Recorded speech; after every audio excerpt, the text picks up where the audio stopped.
Il est 6h36, Mathieu Noël. La suite du journal David Doucan, la réforme du bac et du lycée reste en travers de la gorge de nombreux professeurs. Oui, et certains ont inventé la grève des notes. Ils ont corrigé leur paquet de copies, mais ont sciemment tardé à envoyer les notes au rectorat. Cela risque bien d'entraîner des retards dans la publication des résultats. Mais pour combien d'élèves, Johanna Chabas? Plus de 100 000 notes n'ont pas été rendues dans les temps, selon le syndicat SNES-FSU. Mais l'Éducation nationale affirme n'avoir aucune visibilité sur l'ampleur du phénomène. Les grévistes sont éparpillés à Lille, à Dijon, à Toulouse.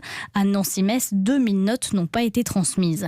En Ile-de-France, 250 professeurs ont décidé de prolonger cette grève jusqu'à jeudi, jusqu'à la toute fin, quand les jurys attribuent le bac aux candidats. C'est le cas de Marion, professeure en philosophie.